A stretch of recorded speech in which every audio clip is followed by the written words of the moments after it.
What up, guys? The Bench Buddies are back with my college basketball week 6 top 25. I'm switching it up this week, getting more in depth into the season as the season's coming along. But before we get into it, subscribe to the channel to be entered into the giveaway at 500 subscribers. Dropping from my rankings are Wisconsin and Texas A&M. A&M losing to Memphis. Wisconsin, very ugly loss. And, these teams are probably going to be floating around this 25 ranking all year long because these teams are expected to be pretty good when it comes down to it in March. And they stay in the others receiving votes as well. Then you have teams like Utah, Memphis, and Grand Canyon after pulling off a big upset against San Diego State. They're entering here, and I think all these teams are in the running for the 25. And then the 25 through 21, we got Miami falling after a very ugly loss to Colorado at home, but they can rebound this week with one win against LaSalle. Ole Miss is jumping in here. They're not ranked in the AP poll, but I think they deserve their flowers right now. 9-0. Not a lot of teams can say that, so they're getting my credit. They beat St. Mary's and beat UCF on the road by 2. They get Cal this week at home to possibly be 10-0 this year. Northwestern, obviously upsetting Purdue a few weeks ago, and they took care of business against Detroit to move to 7-1. Have a tough game in DePaul. I think that game could be not a trap game, but a game that could come down to the wire. And I think Northwestern really needs that win for a good out conference win. 22 is Virginia. They're moving up 2 spots after their win, just because some other teams were falling behind them. They move up. And then Duke is actually moving down 1 spot after a win last week. They're 6-3 right now. Should get back on track here. Probably finish with no more than 10 losses this year. I think Duke is still going to be a good team this year. They just are starting to put all the pieces together as they enter ACC play. 20 through 16, this is where I think you can rank any of these teams in this area. So I'm starting at 20 and 19, BYU and Colorado State, both with 2 tough losses. Colorado State lost to St. Mary's by 3 at home, BYU by 4 on the road to Utah. But both of these teams suffered their first loss last week, so I'm not going to overreact too much as I'm only dropping them 3 spots. FAU had a loss to Illinois, 89-98. That shouldn't say one win. It should be one loss because they lost to Illinois. So they moved to 7-2, but should rebound nicely this week with 2 games. And then you have Illinois, a win and a loss. That FAU win moves them up, but the loss at Tennessee on the road was a very good game for them until the last 5 minutes where they really struggled. But they should rebound nicely with Colgate. And then James Madison keeps on winning 9-0. That first win of the year really put everybody on notice. And since then, they're just starting to rack up W's and possibly get to 10 wins this week. 15 through 11. And there's one team here in particular, really surprising to everybody, and that's Clemson. But we'll start at 15 with Texas. They had a really not good performance. That's pretty much all I can say against Marquette. They just didn't show up on the road there. So that's why they're falling here. They have a chance to rebound against a decent LSU team this year. And if they get that win at home, they might be moving back up. Kentucky takes care of business against Penn. Nothing to be said there. Now they go on the road to face UNC, which could be a very good game. Clemson still finding ways to win. 2 wins last week against South Carolina and TCU. Pretty good programs, Power 5 programs.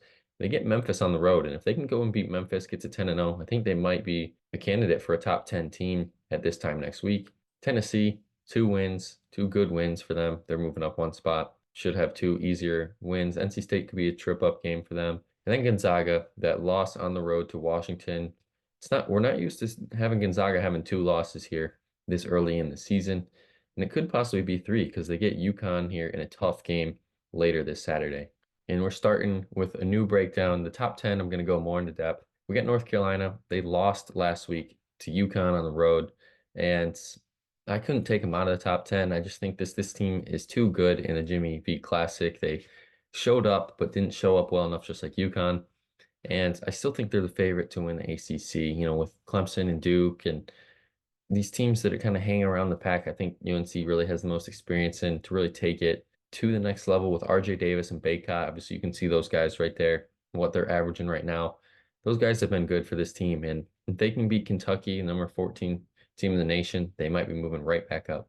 At 9, I have Oklahoma, and they beat Providence and Arkansas at home last week. And it may be of a overreaction, but those 2 teams are pretty good teams. And they're going to be tournament teams when it's all said and done. Providence especially flies under the radar every year, and they're pretty good.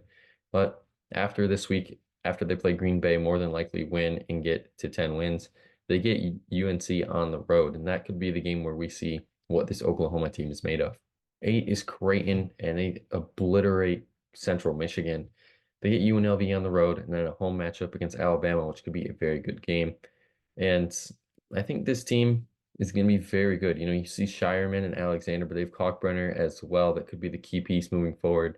He got hurt late last year and really didn't help this team. The team didn't really have an identity when he was out.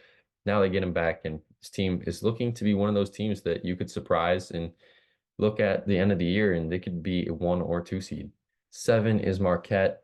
And I'm going to say it that the Big East is going to be the best conference to watch this year in college basketball, especially with Marquette. They beat Texas and Notre Dame. They're 8-2. They've played 4 ranked teams, which they're 3-1 against. And, Wisconsin's the loss that they suffered there could be their only really bad loss at the end of the year. Wisconsin obviously was a top 25 team until last week. And, I think Wisconsin won't be bad, but I just think that that loss could hurt them for a seeding purpose. But I like Marquette here to win it all. I think Shaka Smart, they're my preseason pick right now. Before January, they're my pick to win it all, Marquette. This team is just looking very good. 6 is Baylor. Take care of Seton Hall. And their biggest storyline is going to the Breslin Center this week. And then next week, they go to Cameron Indoor. And I don't know how these guys are going to do it, but if they can win those two, you might be looking at the #1 team in the country. And this team is relying on a multitude of players, 6 players averaging 10 or more points per game. And if they can keep that up going into Big 12 play, you're not going to want to face this team. 5 is UConn.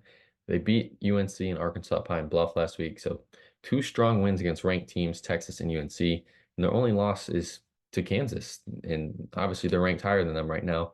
4 of their 5 starters are averaging 13 or more points. And Tristan Newton, Cam Spencer have been a great 1-2 punch. 4 is Purdue, and their only loss, obviously, is to Northwestern.